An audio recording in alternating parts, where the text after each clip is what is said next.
few seconds. The transcript. So, okay, so now the recording has begun. Okay. And so, and then if Laura, if you just want to advance, if you want to give those intro slides and whatnot, just let me know when you want to hand it off. I don't care either way. Okay. Yeah, I'll just kind of cue it up and just with kind of big picture kind of background context. So yes, so this is our kind of final presentation for our flex tax deliverable, which had to do with identifying accessibility of public EV charging stations with a focus on multifamily housing properties. So I guess, yeah, Bailey, if you'll go to the next slide. So this really started with a conversation between us and City of Dallas staff. The City of Dallas adopted a comprehensive environmental climate action plan. And in that climate action plan, they have a lot of steps that are related to electrification of transportation and building out 1,500 charging stations in the City of Dallas. And their staff reached out and they said, we really want these charging stations to be equitable. What could we do to help outreach, to help advance this in our community? And we said, well, here's some things. And the Volkswagen Level 2 charging station funding is coming out. And, we have this environmental justice index. And so I don't know if you've ever looked at mapping it. And they were like, oh, no. And so we kind of offered to do that for them. And it turned out that they had a list of multifamily properties. And so we ended up not using it, but that's where we started and layered in a bunch of different things. And it kind of blew up into what really has been kind of a year-long effort. So really with the goal of supporting them. So with that, as just a little bit of context, I'm going to turn it over to Bailey because really she and Cave did all of the work. Yeah, so just building upon what Lori said, we did that analysis for the City of Dallas and worked with them, kind of just discussing their needs and kind of what they were envisioning from that. And then it kind of built out into this final deliverable, which we were happy to note as a success enough to not only replicate it with another municipality within our region, but also to create a replication guide for other local municipalities to replicate, as well as for other coalitions to take and bring to their own regions. And so kind of the main why was to assess resident proximity to public accessible EV charging stations. Please note that this is public accessible EV charging stations. This is probably the easiest data set that we were able to utilize to actually assess accessibility, because many multifamily property stations are considered private. So we don't have a full comprehensive list of where and how many stations are there. And so just in general, this is take that with a grain of salt and a major caveat where there may be private stations within that area, but this is more from a public accessibility perspective. And from that, we wanted to use that assessment to help identify charging gaps within that identified area, as well as assess equitability needs as more investments are coming into the city. And then finally, as what we did with City of Dallas, we presented those findings to the city to help guide city action, as well as some of their future investments. We had a focus on multifamily properties because of the notion and awareness that there is a lack of access to EV charging for many multifamily residents because they don't have the ability to charge in their own personal garage space. And so within the Dallas-Fort Worth, Arlington urbanized area, over 18% of residents are living within apartments. And so from that portion of the population, we wanted to make sure that there wasn't a barrier in investing and obtaining an electric vehicle for themselves due to their place of residency. So getting down to the data needs, these next few slides will kind of go over the types of data that you can get.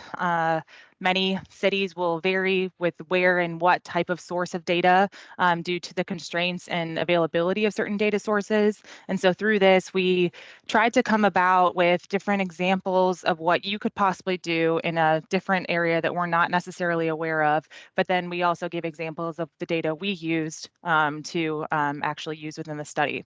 And so the first data set that you want to obtain is the multifamily property site addresses and unit totals.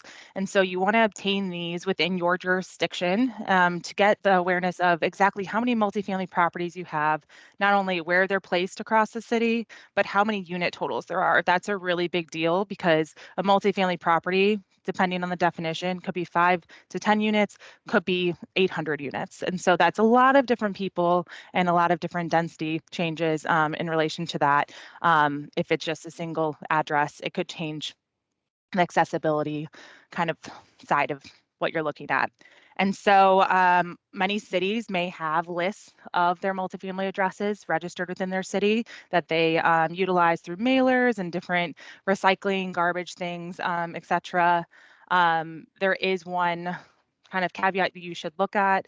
This is something that we did come about with one of the cities we were talking to. Their list that they maintained within the city was actually mailing addresses and not actually property addresses.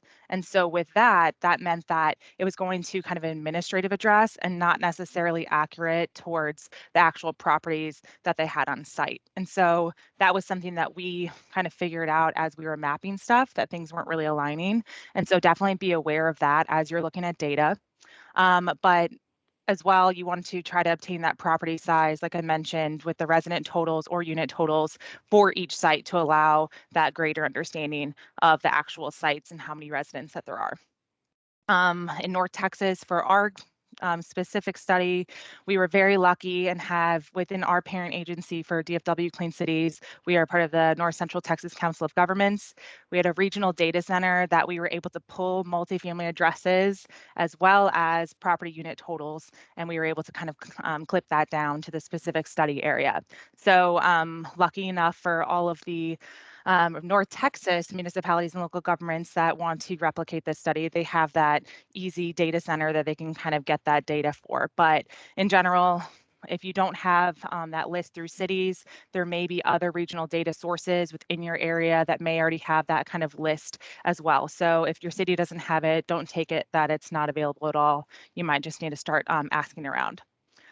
Finally, if you can't obtain specific property addresses, there are some limited parts of the analysis that you can do based upon census data that you can have. And so based on block group, you can get total multifamily units. And so with that, it gives you a little bit better. You're not getting specific property addresses, but it gives you a little bit more granular ability to look into how many multifamily units are within a smaller geographic area. The next data need is public EV charging sites. Most clean cities should be very, very familiar with this data source. It's the AFDC station locator. And so this you want to be able to pull to identify all those publicly available EV charging stations within the jurisdiction.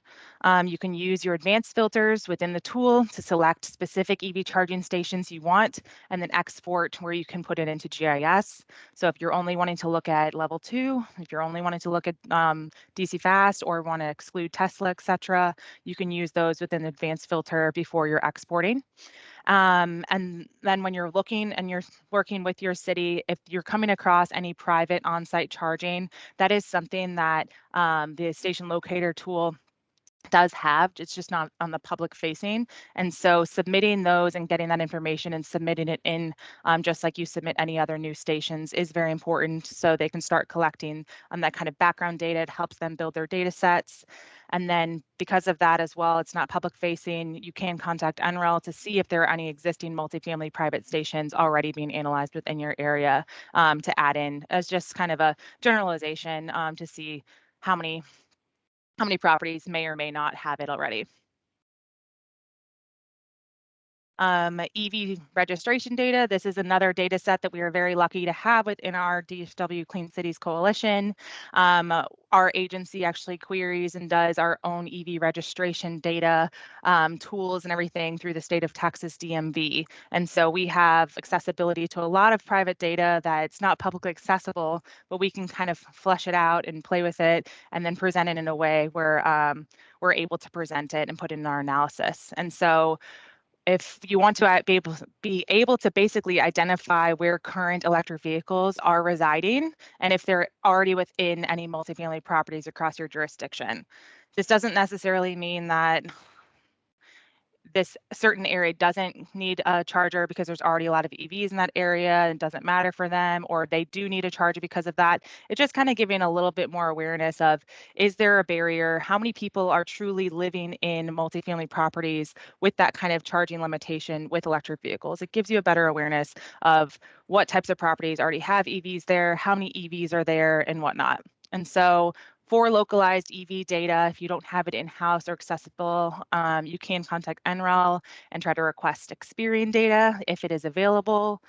Try to request certain criteria data, including vehicles registered at multifamily addresses and unit data if they have it available. That is one option if you don't have any other avenue within your jurisdiction. We do encourage you to request your data at the most granular level possible.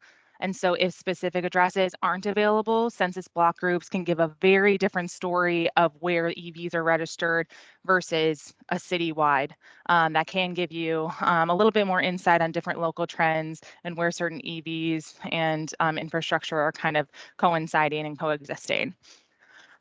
We also had our intern who had some Python experience use our EV registration data addresses and then take the multifamily data addresses and write some code where basically it would say, okay, these data addresses match. And so this person with this electric vehicle registered at this address, that is a multifamily address. And so we were able to extrapolate a list very easily without having the kind of the manpower and the time doing a comparison of two data things. But that was very lucky. We did that at the second round of trying to pull EV registration data in multifamily. The first round we did last year, we pulled and essentially took all the addresses of registered vehicles and tried to pull out different indicators that showed an address to be multifamily. So if it's an address that's shown multiple times, if it has a unit number, et cetera, like that. And so we were able to pull that to try to get a better idea of where EVs are registered at certain multifamily sites. Like I mentioned, we do our own EV registration queries. And so we have an up-to-date list through that DMV data, and we have it publicly available through some tools.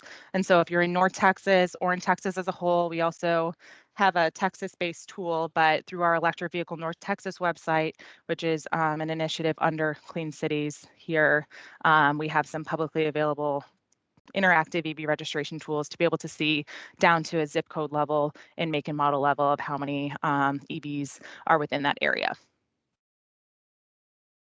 The other data needs, I'll try to go through these a little faster. Environmental justice and equity data. This is very important to understand and put in this layer to figure out where the equity kind of concerns are with electrification efforts right now. Many places, as you'll see in the maps coming up, many EVs are within the non kind of environmental justice areas, and infrastructure is kind of following that. And so you want to make sure as you're continuing investments and continuing analysis and giving kind of guidance for cities that they understand and try to invest to try to make sure it's equitable distribution so the majority of their population has the opportunity to own and operate an electric vehicle easily and affordably. We have, once again, within our agency, very lucky to have this, but a North Texas environmental justice data, which focuses on North Texas regional specific equity data. However, EJ Screen is an easy, good environmental justice tool that's available nationwide for people to be able to utilize this as well. The census block group data that I've mentioned a few times, it is through the census. You can just pull those census block group boundaries and add those into your GIS maps. This will allow you to analyze the map within the jurisdiction itself on smaller scales to give more insight on different accessibility gaps. And then in addition to census block groups, we also added in special study area boundaries when appropriate. We put in city council districts to be able to kind of digest the city in the way that they do many projects. So they have representatives from city council districts. They have this. And so they were able to kind of see that on a different scale rather than just saying, here's the census block groups. They're like, here's city council district 1 and 3 have this amount of levels. So just giving a little bit more understanding and then educating opportunities in specific areas represented for individuals. And so finally, once you have all that data, you want to try to make it relevant for the group that you're working with. You want to try to tie any electrification goals they may have into your presentation to make that analysis more relevant and actionable to help them reach their goal. It's great information, but why do they want to know it and how can they use it towards reaching their final goal that they have in the future? The City of Dallas has a comprehensive environmental action plan that they released in 2020. And within that, they do have a goal by 2030 to have 1,500 outlets to support 39,000 vehicles by 2030. Today, we were able to showcase that they have 176 stations with 380 total outlets and approximately 3,400 registered EVs as of August 2021. And so that would require them from today to 2030 to expand an additional 1,120 additional outlets by 2030. These are publicly available EV charging outlets. Does not mean that the city's owning them. They just have a goal for the city as a whole to have that many outlets available. If there is not an electrification goal, you can help guide that city or jurisdiction to try to create and get some sort of semblance on what they can work towards in relation to how many EVs they have versus how many charging stations they may need. And so encouraging people to utilize the EVI Pro Lite tool can definitely be used to help people get an idea of where their infrastructure kind of lies now and how much infrastructure they need, not only today to meet the demand, but to meet future demand coming up very rapidly. And then coming about that future demand, showcasing regional and national EV trends and industry projections so people are aware of how fast this industry is expected to grow. From a regional perspective, you can see we gave the Dallas numbers as well as our last 2015 to 2020 average annual growth, as well as noting some national trends. So people are seeing how fast it's growing. It's not just a singular city that it's focused on. It's not just a California thing. It is happening across the country. It's happening across the world. And cities need to be ready to anticipate and invest so their residents can handle and be successful with their electrification efforts. For Dallas in general, we mapped the EV registration data. So you could see that as the back layer in comparison to the top dots, which are the different EVSE charging station types. You can see that there is a correlation between the proximity to the different EV charging dots as well as the EV registration rates. This is great. We love that, but it does limit the amount of charging on a dispersed basis. And so does that mean we're trying to answer the questions, someone with an area without EV charging that has a low EV charging EV registration rate, is that correlated or is it just a coincidence? We're trying to make sure that that's not necessarily going to be a correlation going into the future and making sure that the expansion of equitability is going to be at the forefront of investments. This is EV charging stations in relation to those environmental justice areas, a lot of E's here. But you can see with this, there are relatively few EV charging stations located within those green and blue environmental justice areas. And that is showing that kind of inequitable distribution currently of EV charging. And so taking that into account while they are working for getting their City of Dallas 1,500 plugs by 2030, making sure that those areas that have higher minority populations or higher lower income populations, that they are still able to get access at least near an EV charger. And so that was just general data. In order to actually do the analysis, you want to upload all your data layers into GIS and then try to interact with them to get visualization of different gaps and needs based upon the populations and properties you're looking at. And so we were able to evaluate this analysis on two major elements compared to EV charging accessibility. One was proximity. And so EV chargers that are located nearby are based upon a distance buffer. We chose a half a mile distance buffer because we worked with our transit team to note the walkability of a transit stop. They said they don't consider someone willing to walk more than half a mile to go to a transit stop. So we were able to take that same kind of mental kind of note, maybe someone won't be willing to walk. If they're willing to walk a half a mile to a transit stop, they may be willing to walk half a mile to a charger. And so we did a half a mile proximity buffer, but basically how many properties have chargers within a half a mile walk from them? And then the second one is availability. This goes into someone may have a charger near them, but how many people are actually going to possibly access that charger? And so how accessible truly is it? And so this analyzes the ratio of total EV charger plugs as well as total multifamily housing units within a census block group, and then comparing that. So if you have 15 plugs and 100,000 multifamily units, if everyone in those multifamily units is going to move forward to get an EV, those 15 plugs are not going to be very accessible for many people. And so it's figuring out the density analysis, not just you have one near, so it's good to go, let's put one somewhere else. This is a map showcasing where all the multifamily properties are in the city of Dallas. All those black squares are all our multifamily properties. The dots, once again, are those EV charging stations. You can see that the multifamily properties, a lot of them are clustered in that central business district area, but they are dispersed across the city. Many of them do not have any sort of infrastructure dot near them. And so that's where we wanted to kind of look into the numbers and how truly accessible and how many are kind of left free of any charging near them.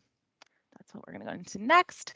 And so this one, we kind of took that half a mile accessibility buffer for each location. And so of this, you can see all the orange dots or all the orange squares are multifamily properties that through our EV registration data, we saw that they live at that multifamily property has an EV registered there. The yellow dot squares have they don't have an EV registered there, but they are within a half a mile walkable to a charging station.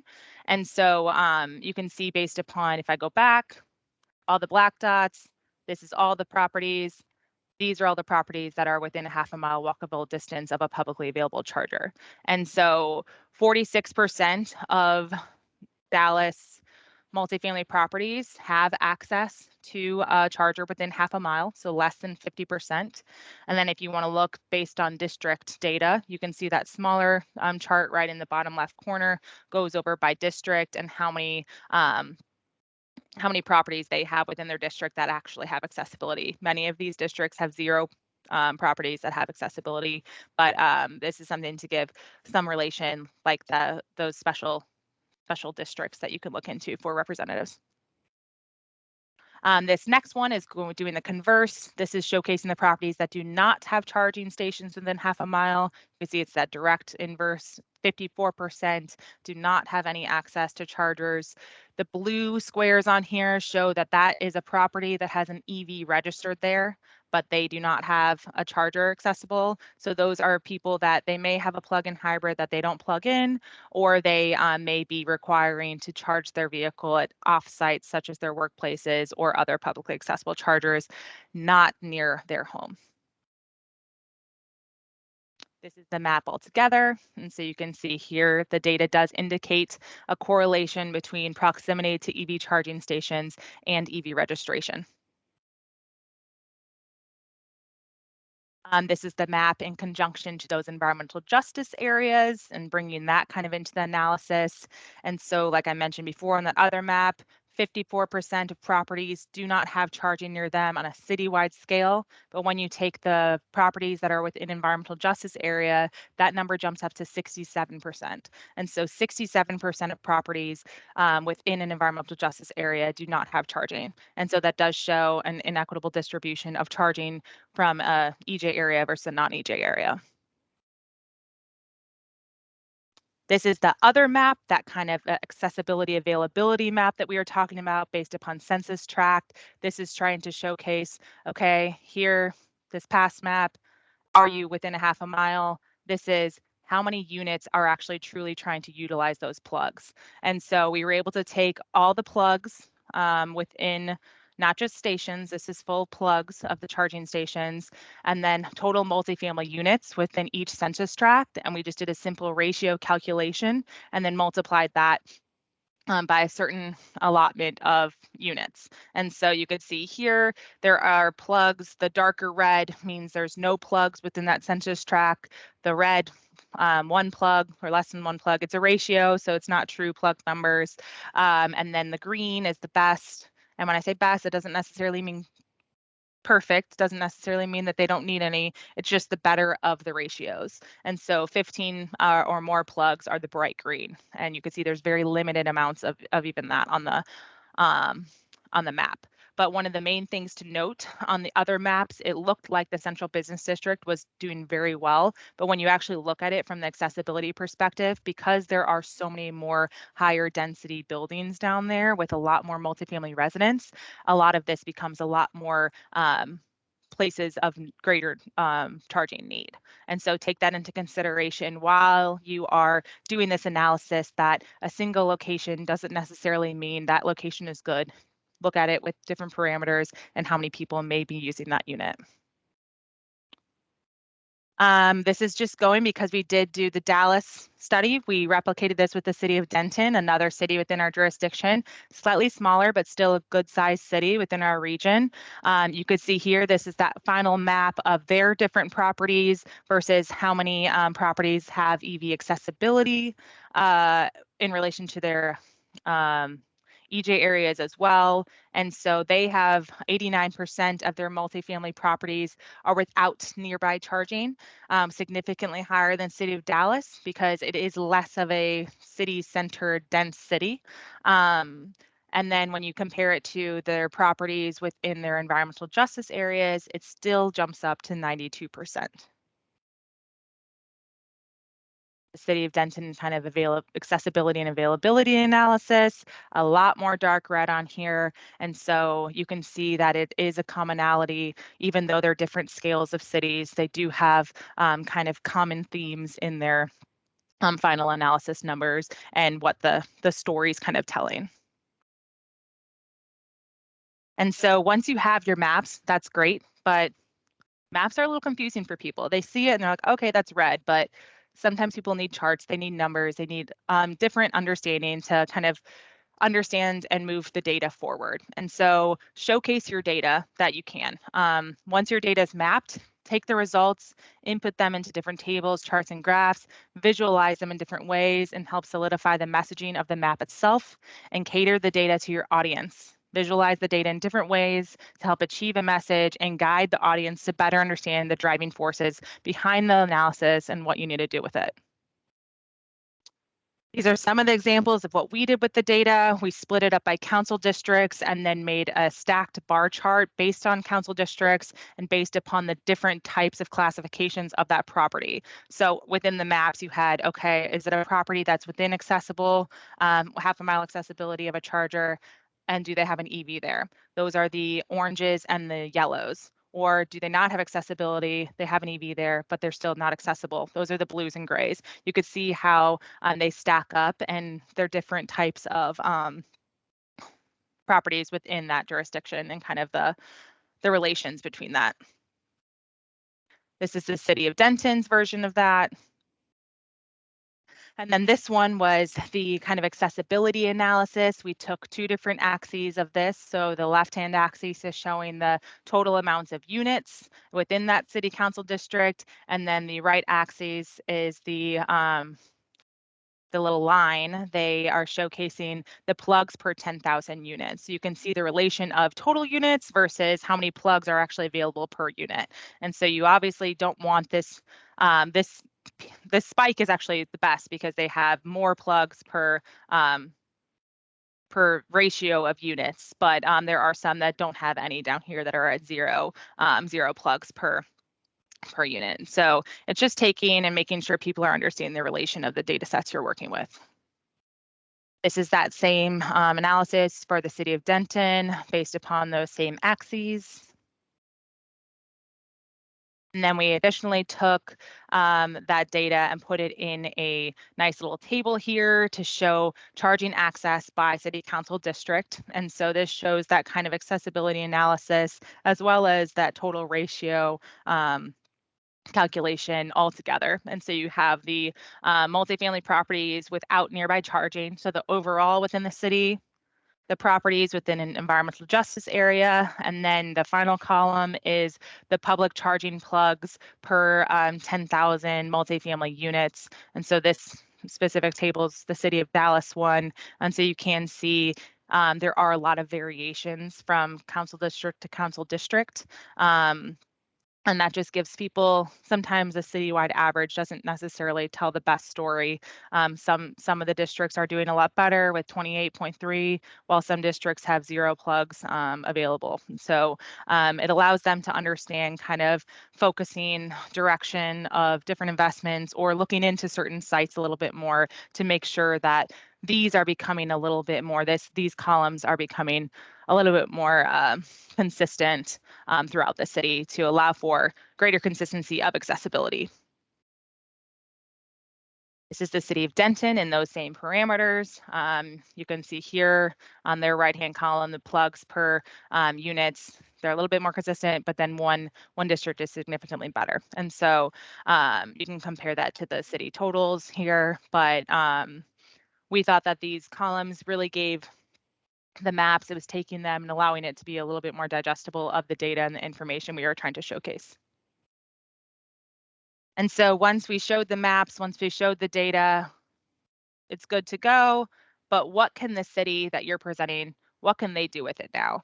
Now they're well versed in what's happening, but how can they move forward in order to change this kind of flow for the future? And so we propose next steps for the city to take action. And in order to see those results, like I just mentioned, and changes that you are talking about and changes, encourage them to act using that data as a foundational support to help further increase their charging accessibility for their residents. And so an example of what we put was encourage them to and showcase, because if you're presenting this to city council, you're working with city staff most of the time. So make sure the city council is aware of what the city staff has already done and what they're doing. Like if a city's already doing stuff, you want to build them up as well. Continue the city's existing efforts. And so we worked with the city and they helped coordinate with the apartment associations. They helped do direct outreach to multifamily properties. They've been applying for new city-owned charging stations for our Volkswagen money, things like that. Like they're doing a lot. So this isn't just new information for them. They're doing a lot, but they want to help further increase the amount that they can do and the effectiveness of what they're doing. The next step is identifying and filling charging gaps. So that's identifying locations that would fill a charging gap, encouraging private property owners to install public EV charging station or consider additional chargers on city-owned properties like libraries, parks, things like that, that they can kind of have a vested interest and help fill that gap in themselves. Consider adopting a multifamily charging policy or ordinance. This is something great. It's a little bit further of a step, but it's something that we want our city councils to be very, very aware of because it's something we're promoting as well. So if they promote this and consider adopting this, it would require a minimum EV charging readiness and installation for new construction multifamily housing and how they write it, possibly existing multifamily housing. For the North Texas area, we are growing so fast, our region, and so there's a lot of new construction. And so getting these ordinances and policies in now and early will make a significant difference as all that construction's happening. And then finally, partnering for available funding. So pursuing and promoting different funding incentives as they come out, as well as taking a bigger role in educating property owners on the benefits of charging at their property. And that is what we had. My name is Bailey Muller. I'm a senior planner and staff here at DFW Clean Cities. And Lori Clark, she did the introduction. She is our Clean Cities coordinator. So we are happy to take questions from NREL here now. Excellent presentation. That was such a great overview. One question that comes to mind is how did your city council receive this information, and what was their feedback, or did any actions or results come from this?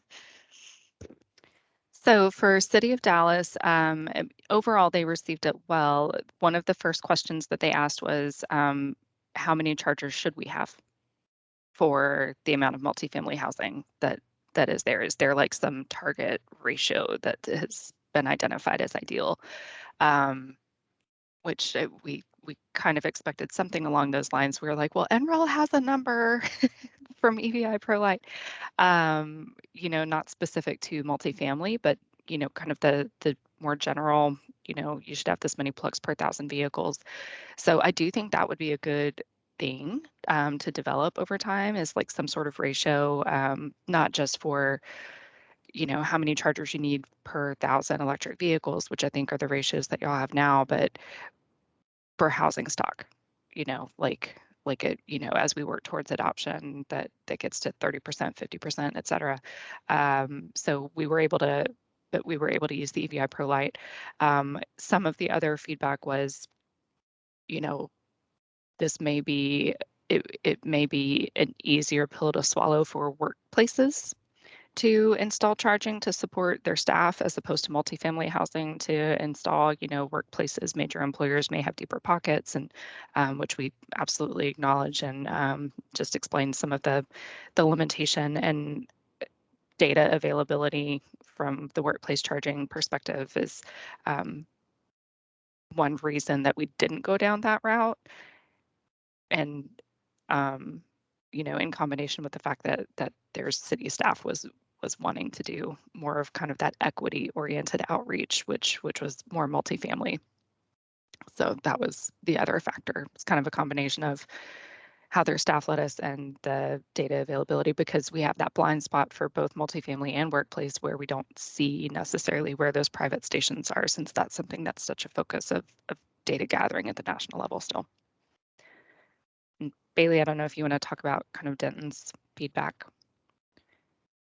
Yeah, so Denton, we didn't present, we haven't gotten the chance to present to any of their city councils or committees yet, but their staff was extremely excited about this information, because it's something that they haven't even touched or even really thought about too much. And they have funding allocated where they're trying to move forward with some investments.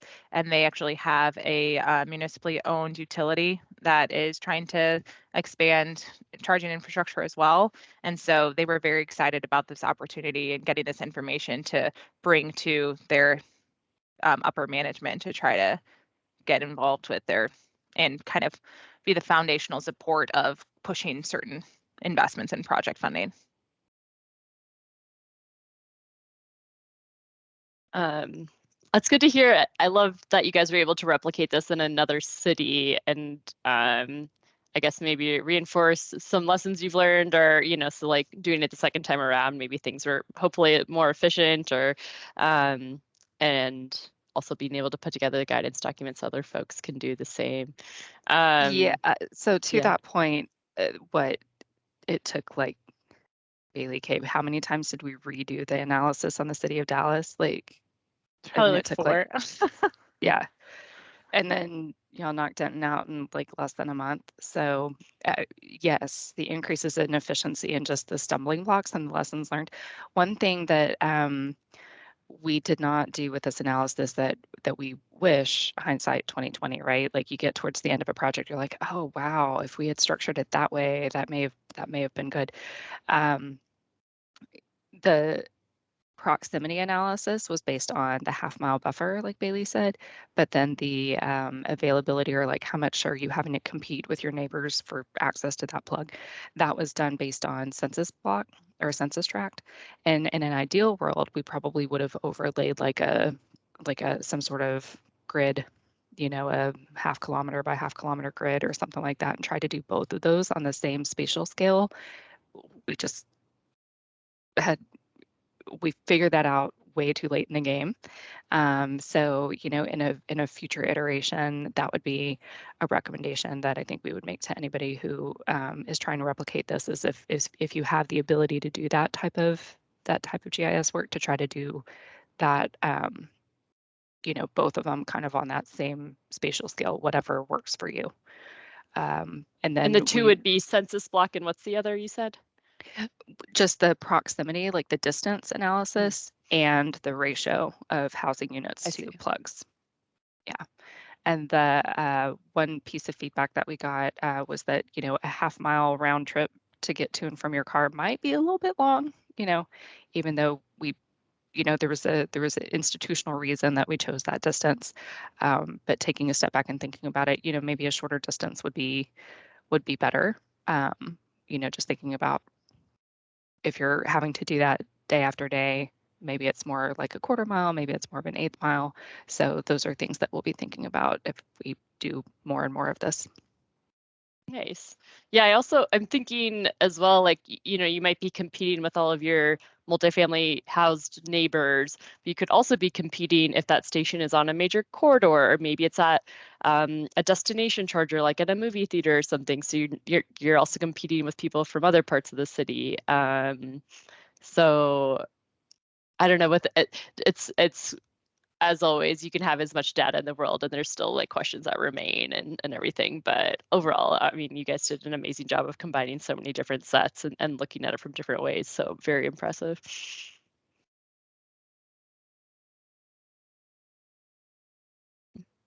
I could think of one other question, but I don't know if Wendy or others on the call have thoughts too. But kind of in that vein of what you're talking about on things you wish you'd done, I'm curious, like what blind spots have you identified as far as like we just don't have the data on this, or there's not a way to really measure or find this out, but that would be really interesting to know. And I guess I'm thinking with like the private stations at multifamily housing is probably the big one, but maybe there's others. Yeah, That's one. Go ahead. No, I was just going to say, I think the biggest kind of blinder that we had was the EV charging EV registration and stuff like that. And for us, it's not a perfect kind of poll that we were doing. It definitely had a lot of human error associated with it. Not only our DMV data is not the cleanest, but if you don't have the address match a different address, or they don't have a unit number, and then we're doing that manually one time. And so in order to see who and what type of vehicles there can make a significant difference. But yeah, the private charging, like, does that site actually have a charger or not? We actually tried to do at the beginning of our analysis, like a year and a half ago, trying to figure out what sites had chargers there. And so we had a different intern doing tons of research on all these properties that we had, trying to look on their websites. Do you have a charger? Do you not? And it's like, okay, this website says they do. Calling them, they're like, we don't have a charger. And you're like, okay, that's great. Who has a charger and who doesn't? Like, how do you find that information, and how do we educate people on that? So that, I would say, was probably the biggest difficulty from our perspective. But I don't know if Lori, you had a different one. I think one thing that would be really nice to have a better handle on, and I don't know if we can get this data, is timing of everything, because like we said, right now, we can tell you that there's a correlation between where EVs are registered and where charging stations are. But if we were able to put into some sort of, in some panacea world, an animated map that shows when each charger and when each registered EV shows up, does that tell more of the causation story? Is it the cars that's driving the infrastructure, or is it the infrastructure that's driving the cars? And I think you have to have like a date stamp on every registration and every installation to be able to do that. So I would love to be able to do that. I don't know that it's within our capacity, but if there's a university out there that wants to do some grad work, I think that would be a really cool project. Yeah, I feel like there's a lot of different ways you could take this. I feel like a lot of this is good fodder for just put the word out for grad students out there, like, hey, there's a lot more that can be done if you need a project. Yep. Excellent. And we did, in some of the presentations that we've done for the cities, we have framed this as, there is a policy question in here. If you build the chargers, will the cars come? And so, maybe you want to step out there, maybe you want to make that investment and see what happens. And so that's, now that we're paying more attention, that's something that we may look at more closely, especially as our cities are building chargers. And, if we make any investments ourselves, we can at least track the dates of those. That's smart. I didn't think about the timing of it all. I know yeah, and vehicle registration data is really tricky and doesn't have very great location services. I know with the Experian, the closest it goes down to is zip code, so which is not very specific. So.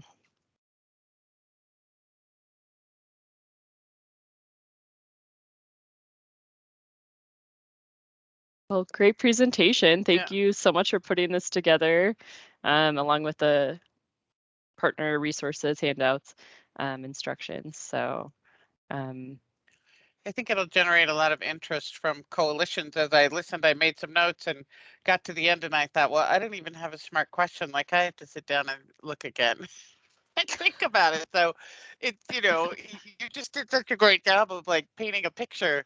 It's like, all right, what are my questions? So yeah, very nice work. yeah, my notes are pretty limited as well. I wrote down, I'm like, this is a lot of different data sets. You explained really well how they're combined, what insights are derived from them, and then how you communicated those insights. Mhm. So you really came at it from every angle. So good work. I don't know. Yeah, it's not a super complicated analysis, but kind of like what Wendy just said, it is a lot of information that you're taking in and you kind of like get it when you're seeing it. But I think it's going to take people a little bit more time to like fully digest how they can bring it and apply it themselves. And that's going to bring a multitude more of questions once they actually sit down and try to take it for their own. And so yeah. Yeah, I feel that way as someone who's in the industry, and I imagine I'm curious, like to hear how city council perceives this information and what they get out of it, and where they see value or what's interesting to them. So that's good. You guys were able to present to city council. It's a cool experience. All right. Cool. Well, credit goes to Bailey and Cabe for getting the work done, and thank you all for the support to do this. Good work. For sure. Really, really good work. All right, so I guess I can stop the recording. And then